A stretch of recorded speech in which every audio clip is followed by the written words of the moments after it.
Muy bien, en este video vamos a abordar algunos conceptos clave que nos van a servir de introducción al pensamiento de Jeremy Bentham.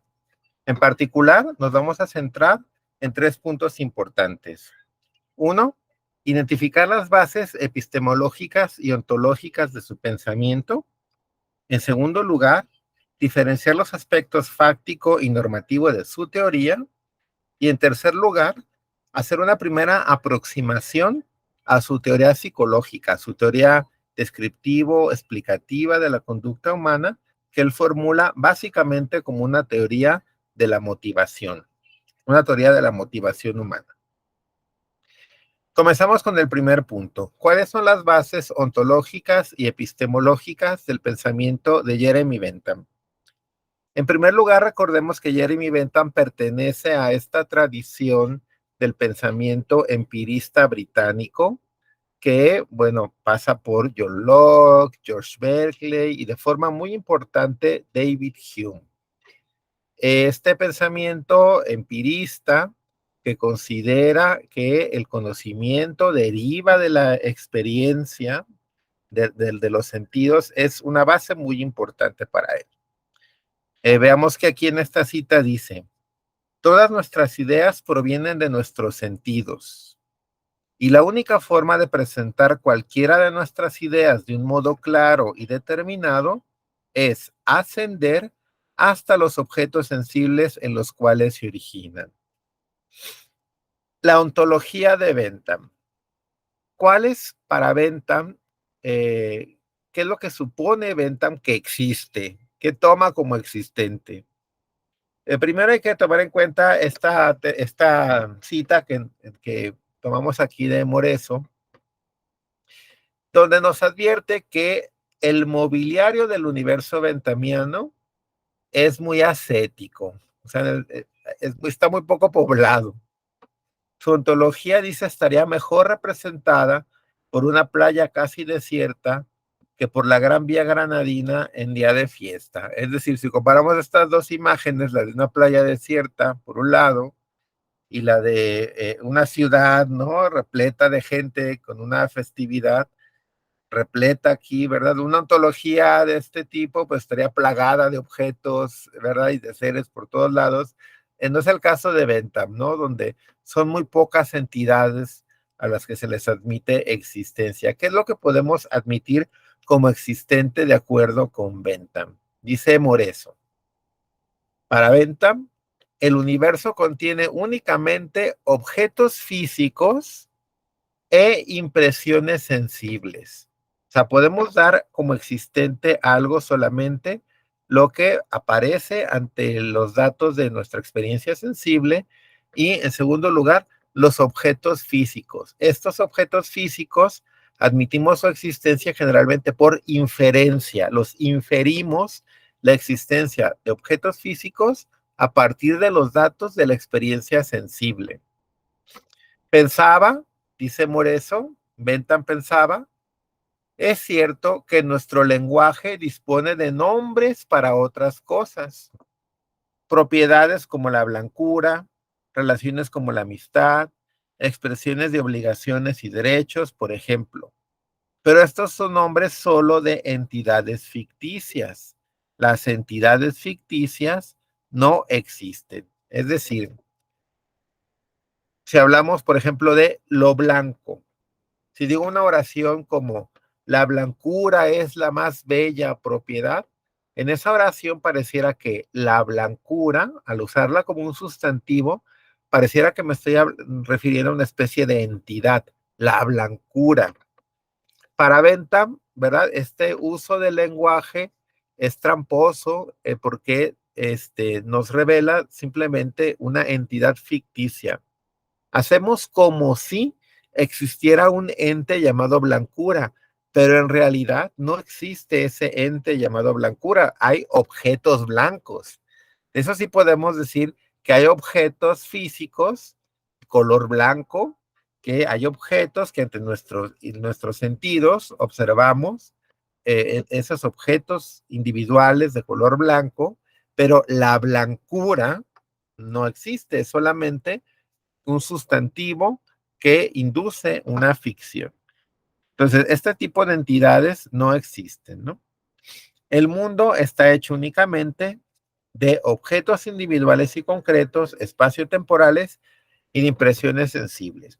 Este punto va a ser muy importante no perderlo de vista. Vamos a regresar sobre él varias veces a lo largo del curso, sobre todo porque tiene un impacto muy importante en la teoría social y política y ética de Bentham, ¿sí? Porque para Bentham, cuando hablamos de la sociedad o el Estado o la comunidad, hay que entender que no existe una entidad llamada Estado o comunidad, ni una entidad llamada sociedad diferente de los individuos que la componen.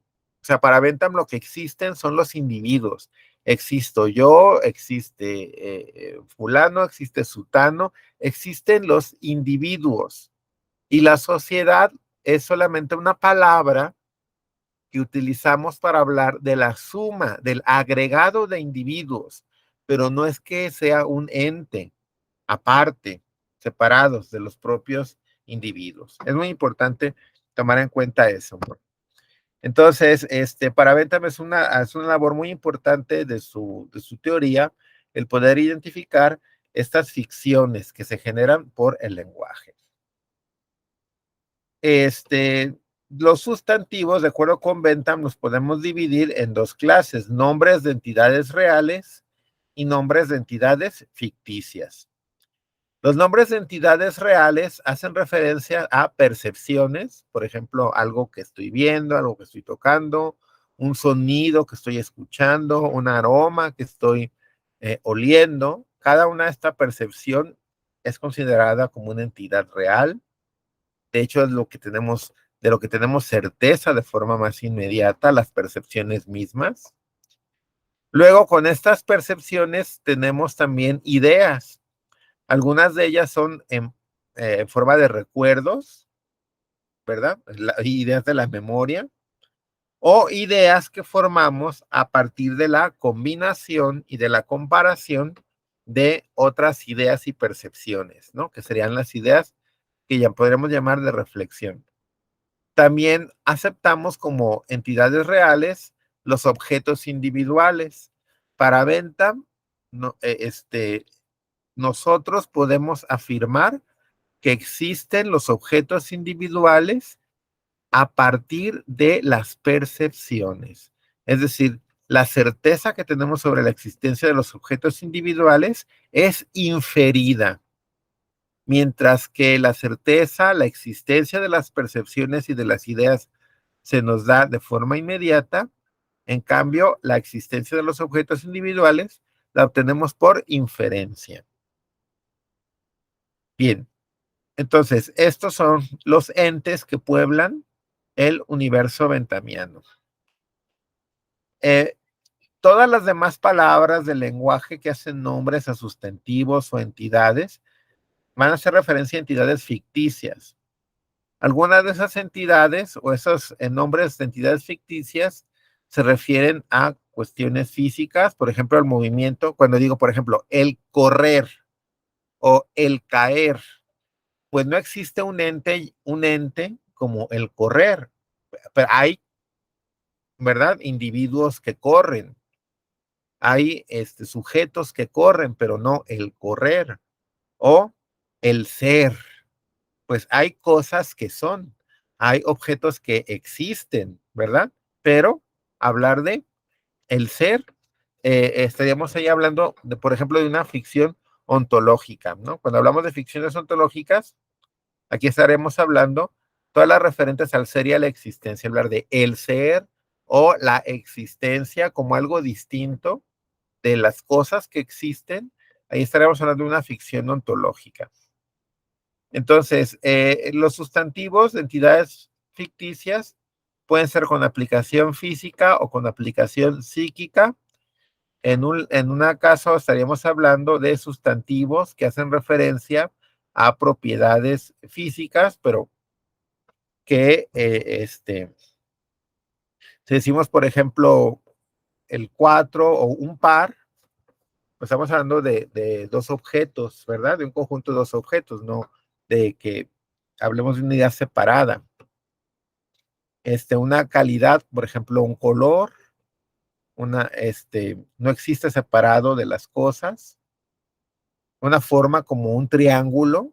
Hay objetos triangulares, pero el triángulo, como un objeto abstracto, pues no tiene una existencia propia, separada de las cosas triangulares, ¿no? Una relación como, por ejemplo, ser hijo de, o ser padre de, o ser, ¿verdad? Existen el padre y el hijo, pero la relación padre-hijo, como si fuera un ente separado de estos dos sujetos, pues no tiene una existencia propia.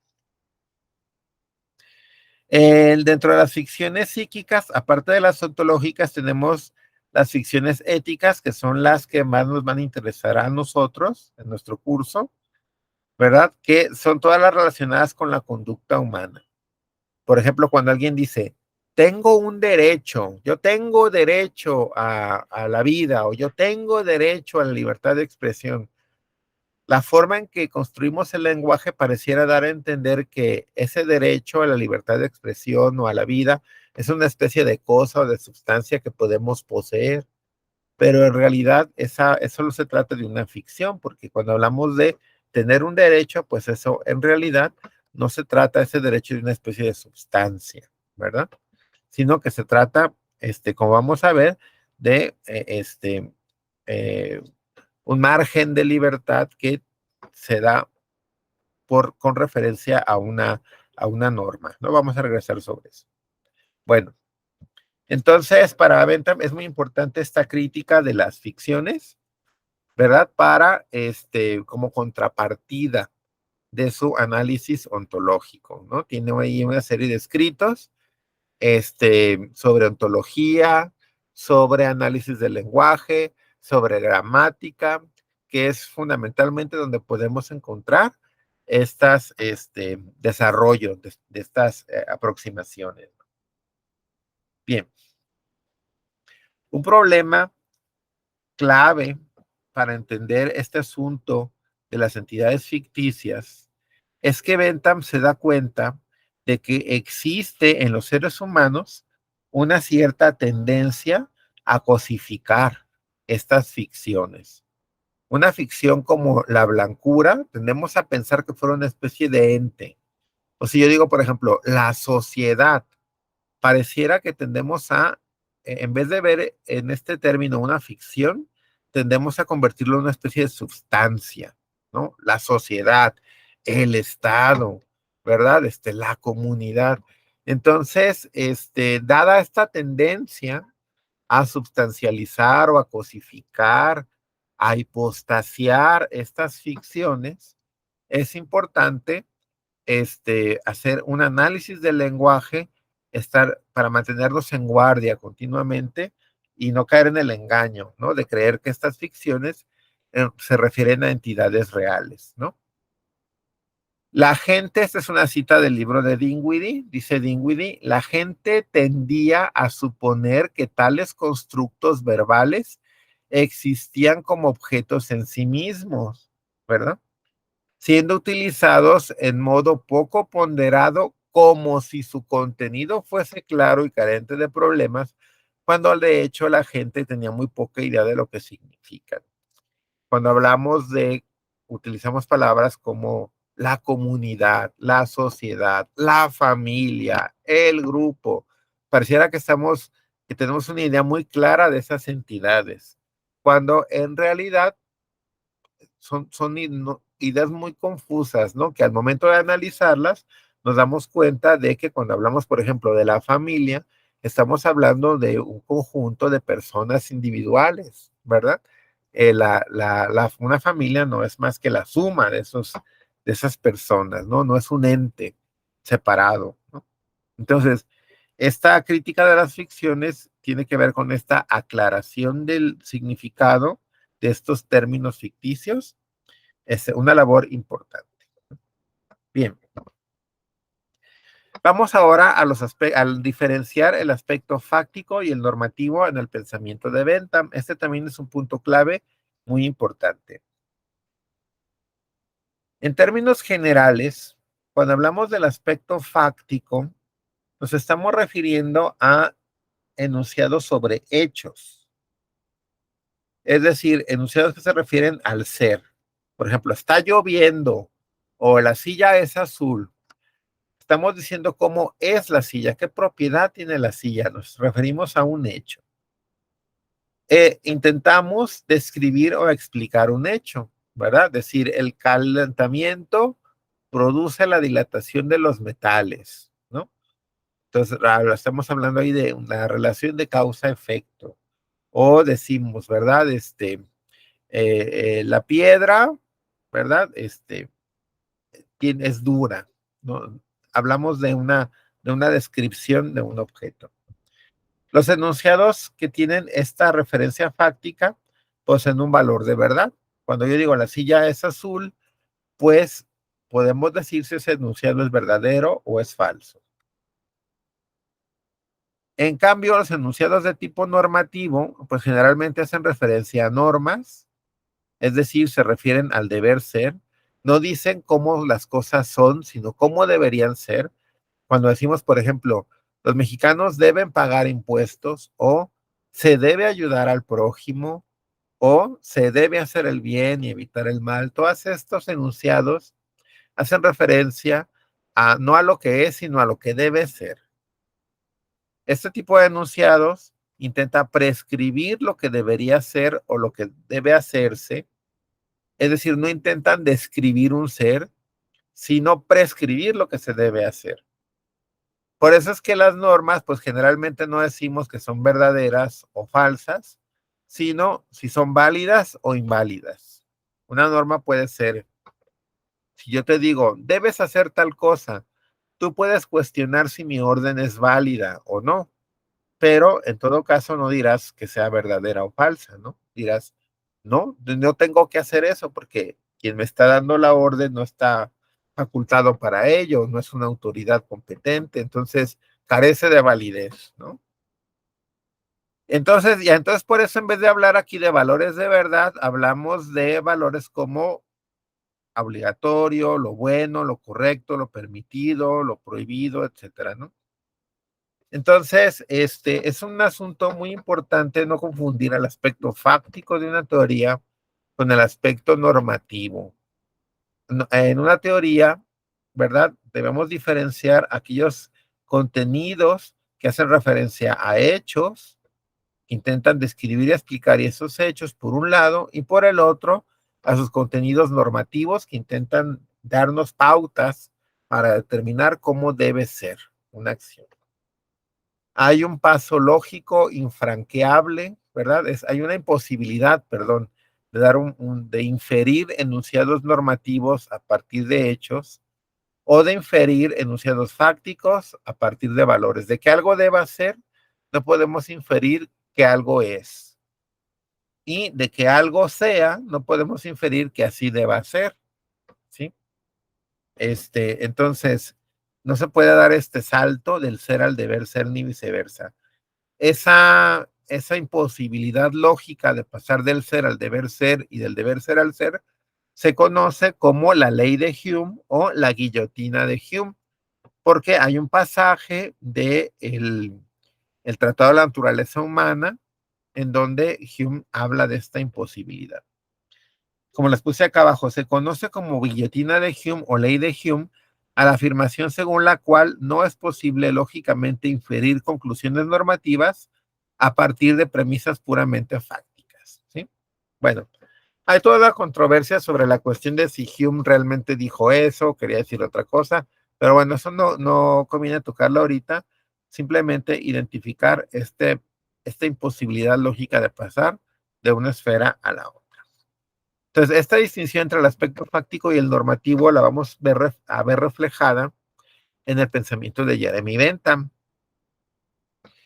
En la teoría utilitarista de Bentham va a tener entonces un aspecto fáctico que hace referencia a su psicología de las motivaciones una teoría que intenta explicar, como dice aquí, describir y explicar la conducta humana. Y por otro lado, en Jeremy Bentham vamos a encontrar en su aspecto normativo una teoría ética utilitarista. Aquí ya no se trata de decir cómo es la conducta humana, sino cómo debería ser. Intenta darnos un criterio de moralidad. Es muy importante identificar el supuesto o el principio del cual parte Bentham en cada una de estas partes de su teoría y no confundirlos. En el aspecto fáctico, el enunciado general de la teoría de Bentham consiste en la afirmación de que los seres humanos actúan buscando el placer y evitando el dolor. ¿Sí?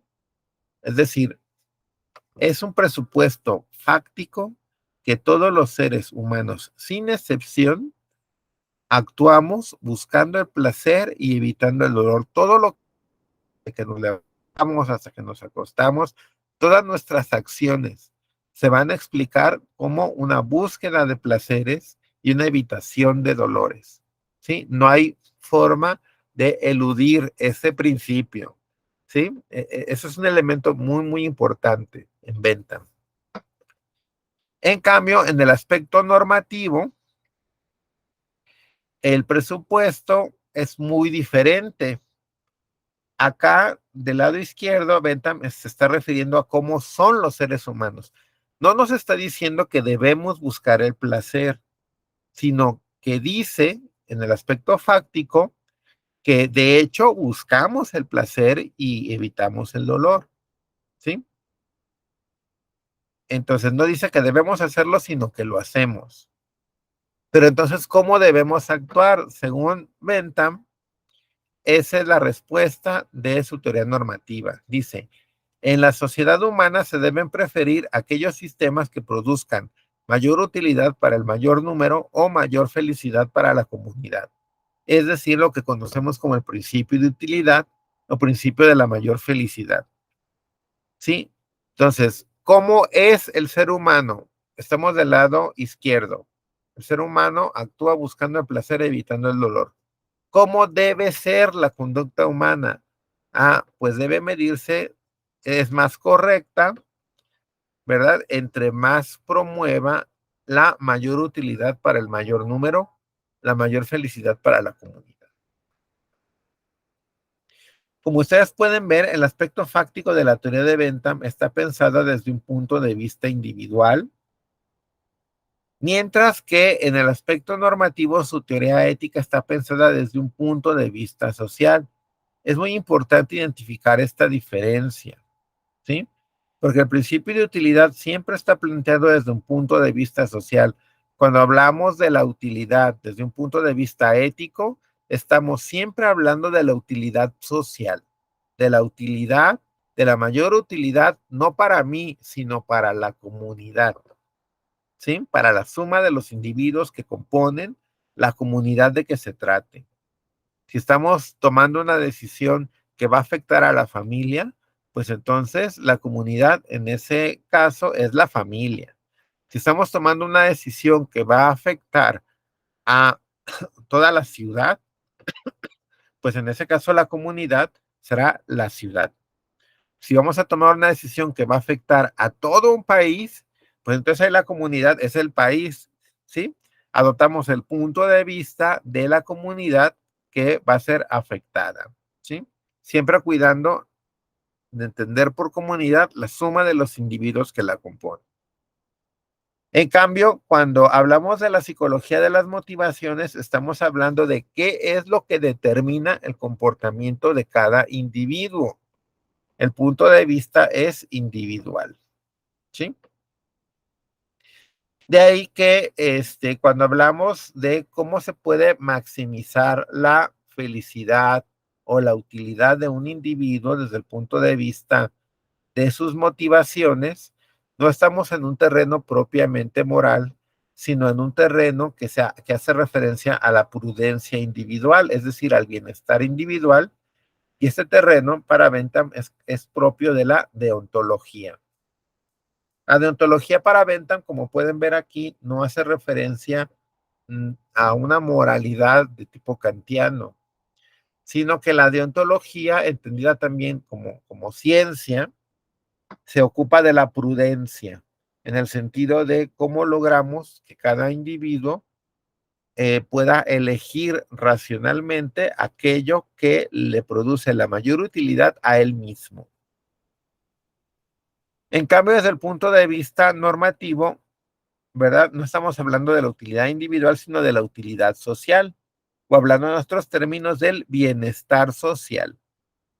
Aquí ya no hablamos de la deontología, sino de lo que Bentham va a llamar el arte de la legislación.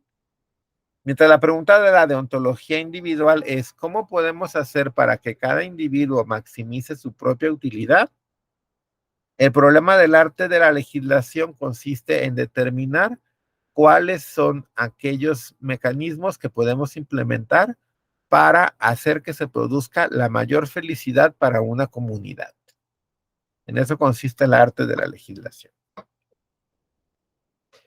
Bien, resumiendo, tenemos dos aspectos en la teoría de Bentham: el aspecto descriptivo, que es su psicología, la cual parte de un presupuesto fáctico, que es la afirmación de que todas las personas actúan buscando su propio placer o felicidad, desde un punto de vista individual.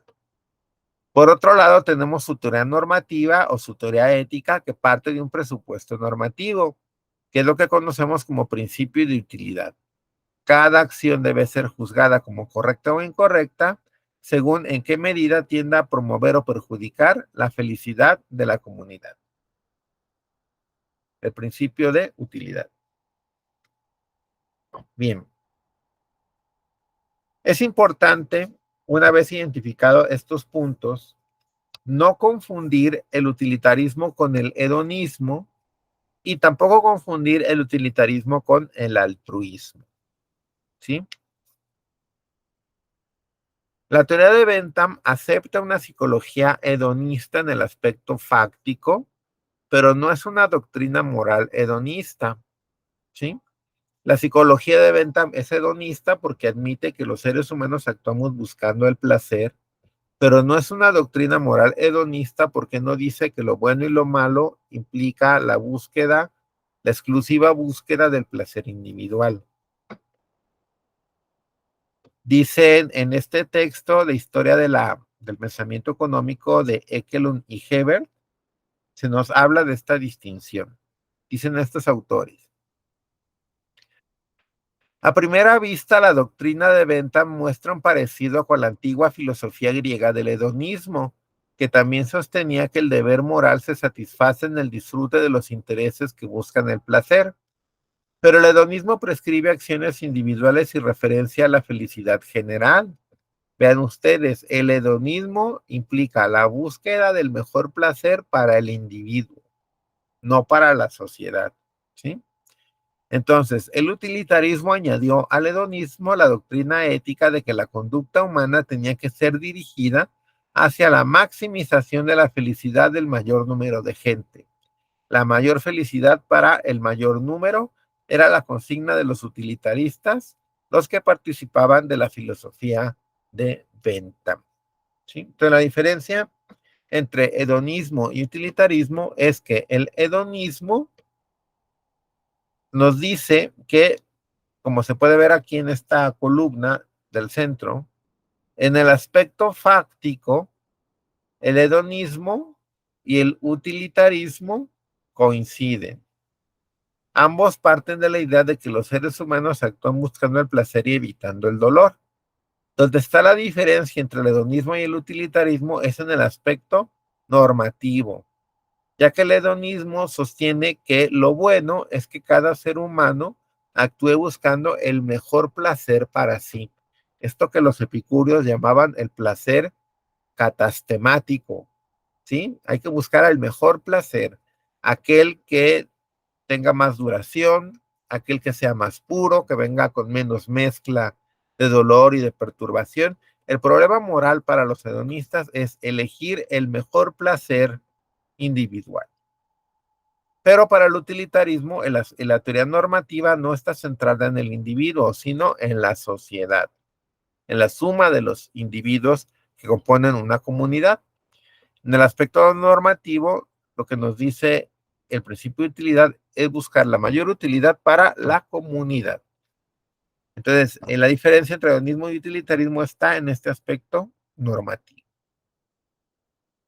De manera similar, es importante distinguir entre el altruismo y el utilitarismo. Si bien el utilitarismo nos dice que hay que buscar, lo correcto es buscar aquello que produce el mayor bienestar o la mayor felicidad para la comunidad, debemos tomar en cuenta que la comunidad generalmente nos incluye a nosotros mismos. En el altruismo lo que nos dice es que se debe preferir aquellos sistemas que produzcan la mayor felicidad para los otros, ¿sí? Donde no necesariamente estoy incluido yo. Entonces el altruismo dice hay que buscar siempre el mayor bien para los demás. El utilitarismo no dice eso, el utilitarismo dice hay que buscar el mayor bien para la comunidad, incluyéndome a mí, como dice aquí en la diapositiva. La teoría de Bentham plantea como la búsqueda de la felicidad social como el criterio de la moralidad, pero no es una doctrina moral altruista si se entiende por altruismo la búsqueda de la mayor felicidad para los demás. Aunque el utilitarismo no constituye una teoría ética altruista, la pregunta de si el utilitarismo exige demasiado ha sido hasta la actualidad un punto de discusión. Aun cuando el utilitarismo no prescribe un altruismo puro, sino que nos dice hay que hacer aquello que produzca mayor felicidad para una comunidad, aún así puede suceder que en muchos casos implique la renuncia de ciertos beneficios individuales para beneficio de la comunidad. Entonces, se le ha cuestionado al utilitarismo si eso implicaría un autosacrificio de los individuos que podría en ciertos casos ser inaceptable. Digamos, ese es un punto clave para la discusión. Bueno, vamos por último al tercer punto que vamos a abordar en esta ocasión, referente a la teoría de la motivación de Bentham, una primera aproximación a su psicología. Como ya hemos dicho, el presupuesto básico de la teoría psicológica de Bentham dice que la conducta humana, que todas las acciones humanas están motivadas por el deseo de obtener más placer y evitar el dolor. Dice Bentham en esta parte en este texto, ¿no? Que está recopilado en la psicología del hombre económico. Dice Bentham, mi noción de hombre es la de un ser que anhela la felicidad, tanto en el éxito como en el fracaso, y en todos sus actos continuará haciéndolo mientras siga siendo hombre. No hay forma de evitar esto. Los seres humanos actuamos todo el tiempo buscando maximizar el placer y minimizar el dolor.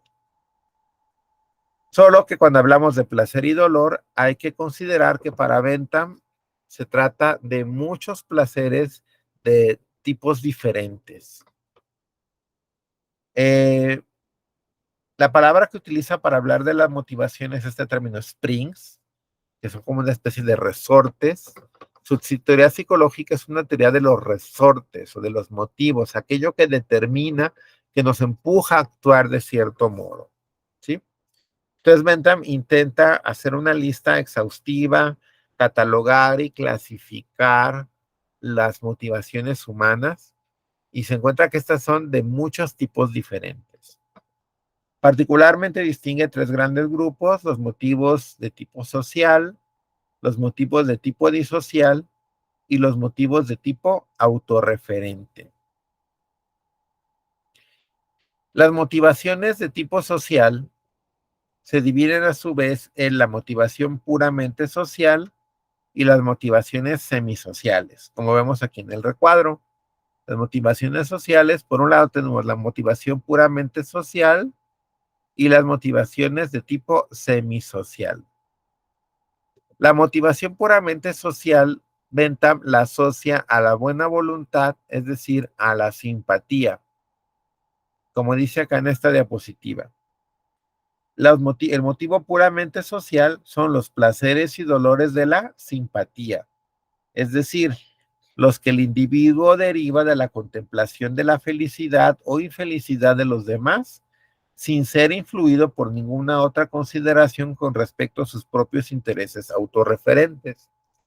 Es decir, aquellas conductas que hacemos motivados por generarle una felicidad o un beneficio, una utilidad a otra persona.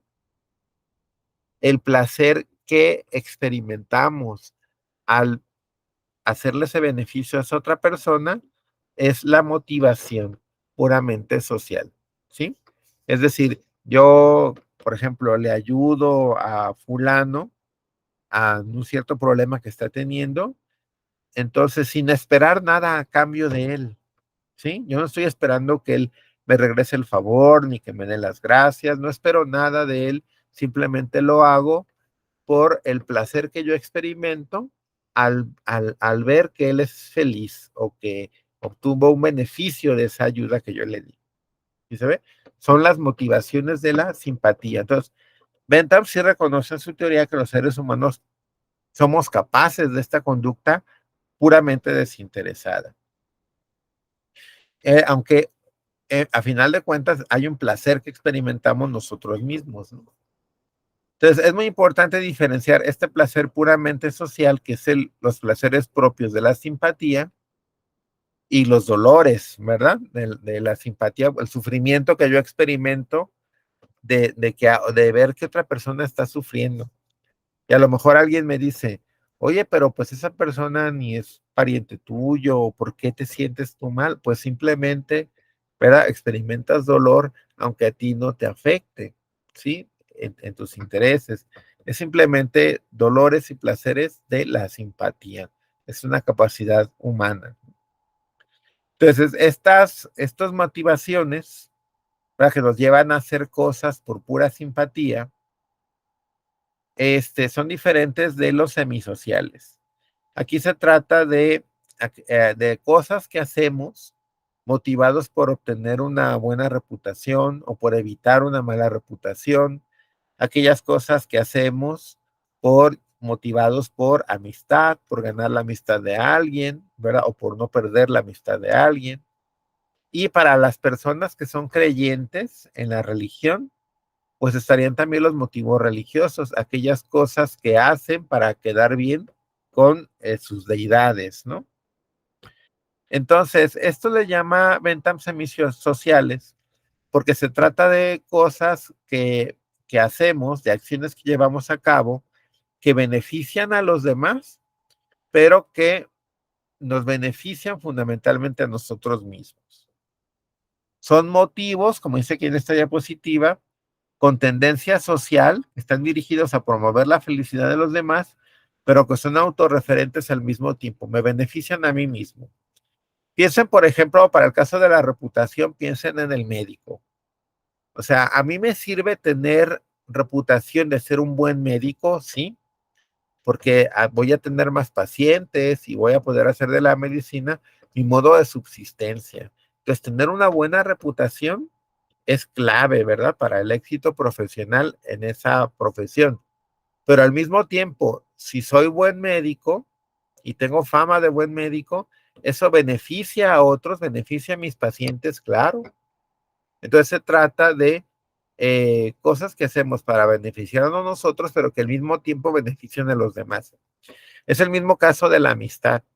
Una persona puede intentar hacer algo para fortalecer, ¿verdad? Para la amistad o la relación de amistad que tiene con otra persona, pero al mismo tiempo está beneficiando al amigo, ¿verdad? Por ejemplo, yo pienso en un sujeto que hace un favor o hace algo a favor de su amigo, beneficia al amigo y al mismo tiempo se beneficia a él conservando y fortaleciendo ese vínculo de amistad.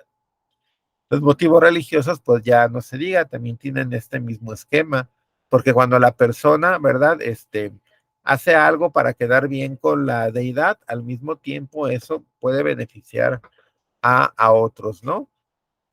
como creyente yo me estoy ganando el cielo al ayudar a los pobres, o me estoy yo ganando el cielo al no mentir o al no engañar. Entonces, beneficio a otros y al mismo tiempo me beneficio a mí mismo porque gano la bienaventuranza eterna, ¿no? En el caso de las personas creyentes. Recuerden que estamos hablando de motivaciones que tienen los sujetos. Una cosa que es muy importante considerar es que aunque este esquema es aplicable a todos los seres humanos, en los seres humanos hay diferencias individuales. Para algunos los motivos de reputación y de amistad serán muy fuertes y para otros los motivos religiosos o los de la buena voluntad serán más fuertes y así sucesivamente. Hay diferencias de énfasis en los seres humanos, aunque todos somos capaces de todos los tipos de motivos. Bien, las motivaciones disociales. ¿Alguna vez has hecho algo motivado o motivada por pura antipatía? Es decir, alguien te cae mal y haces algo en contra de esa persona o por resentimiento, ¿sí? Entonces, Bentham reconoce que hay ciertas acciones que los seres humanos llevan a cabo motivados única y exclusivamente por la antipatía y el resentimiento. El que, el que experimenta antipatía, ¿verdad? Realiza acciones en contra de otras personas porque experimenta placer del sufrimiento que produce a otros, ¿verdad? Y viceversa, cuando aquellos que son objeto de su antipatía experimentan placeres, él experimenta un dolor, ¿no? Entonces, estas motivaciones es muy importante tener en cuenta porque para Bentham, sí están, Bentham reconoce que están presentes en los seres humanos, en la psicología humana, y desde un punto de vista ético, él va a estar muy preocupado por lograr disminuir su influencia, combatirlos, ¿no? Bentham advierte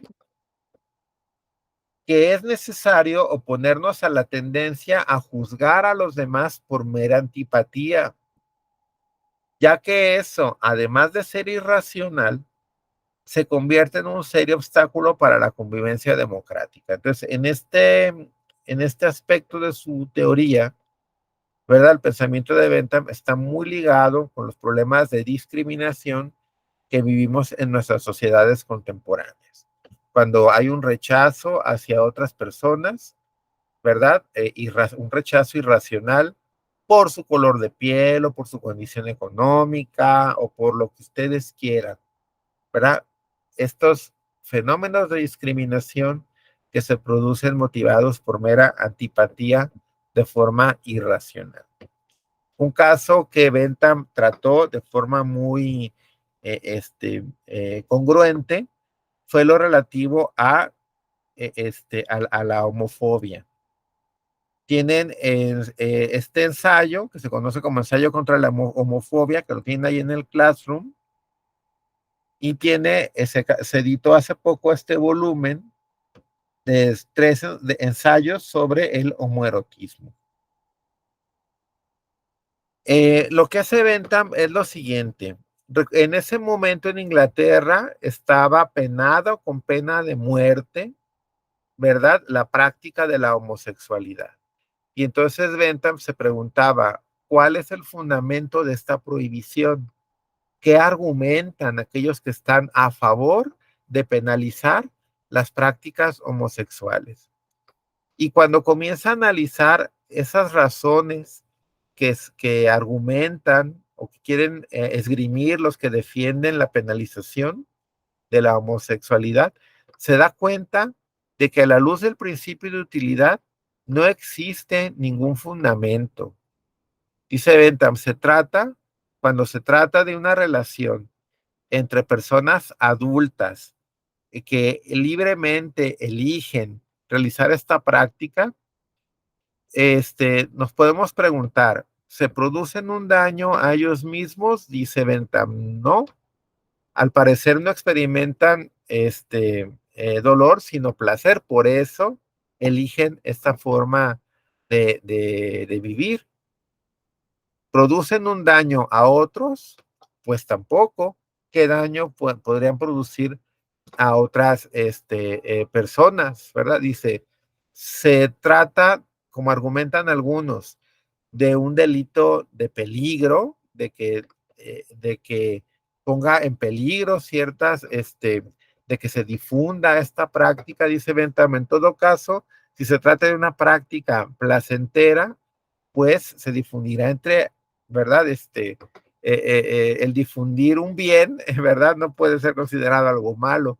Y así sucesivamente va analizando los argumentos que plantean las personas, que se va a extinguir la especie humana, ¿no? Pues, o sea, todos los argumentos los va tumbando uno a otro.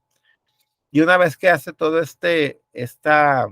ataque contra esos argumentos, llega a una conclusión. Miren, aquí les puse la cita. En la página 48 de este texto que tienen aquí a la derecha. Se da cuenta Bentham de que lo único que sostiene la prohibición, la penalización, es mera antipatía. ¿Se fijan? Simplemente a unas personas, ¿verdad? No les gusta que otras personas tengan estas orientaciones o preferencias sexuales, y entonces por eso simple y sencillamente los atacan, por mera antipatía irracional. En este caso, dice Bentham, como en muchos otros, el afán de castigar no tiene otro fundamento que la antipatía con que los inquisidores miran al infractor. O sea, no hay ningún fundamento racional, es la pura antipatía irracional. Como en este caso, los distintos actos de discriminación que están motivados por la antipatía se convierten en un obstáculo muy serio para la convivencia democrática, y por eso el estar en guardia, ¿no? El construir sistemas que puedan aminorar, ¿verdad? La influencia de estas acciones en los seres humanos va a ser importante, ¿no? Desde el punto de vista de la psicología, observamos que los seres humanos somos capaces de acciones motivadas de esta forma, y entonces por eso hay que entender esos mecanismos, ¿no? Para poder contrarrestarlos desde el punto de vista de la ética y la política. Finalmente tenemos los motivos autorreferentes, que son aquellos en los cuales el individuo se beneficia directamente a sí mismo. Aquí estaríamos hablando de motivaciones de tipo egoísta, ¿no? Donde el sujeto actúa para el propio beneficio individual.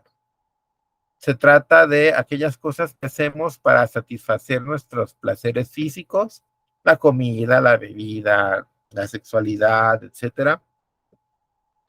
O el deseo pecuniario, que es los bienes materiales. Hay cosas que los seres humanos hacen o hacemos para conseguir bienes materiales, o por amor al poder, o para nuestra propia autoconservación, el amor a la comunidad, el amor a la vida, ¿no? Cosas que hacemos para no morir, ¿verdad? O para evitar el dolor. Se trata de las motivaciones ya propiamente egoístas, ¿no? Dirigidas a la satisfacción del propio individuo. Como podemos observar, Bentham reconoce la de estas motivaciones autorreferentes, pero no las considera exclusivas. Como se dan cuenta, también acepta Bentham la existencia de motivos sociales, incluso la existencia de motivos disociales en el ser humano. Entonces, la psicología de Bentham es egoísta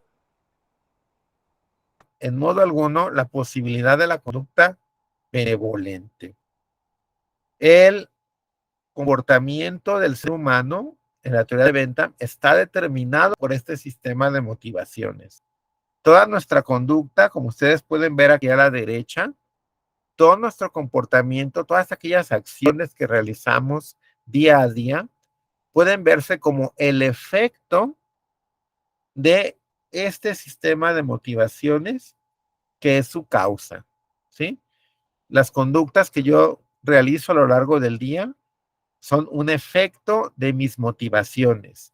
Lo hago hago cosas por simpatía, por búsqueda de reputación, o por antipatía, o por motivaciones autorreferentes. Nuestra conducta siempre es el efecto de este sistema de motivaciones operando. Bueno, pues hasta aquí hemos llegado al final de este primer video introductorio a venta. Me interesaba, repito, destacar únicamente estos 3 puntos.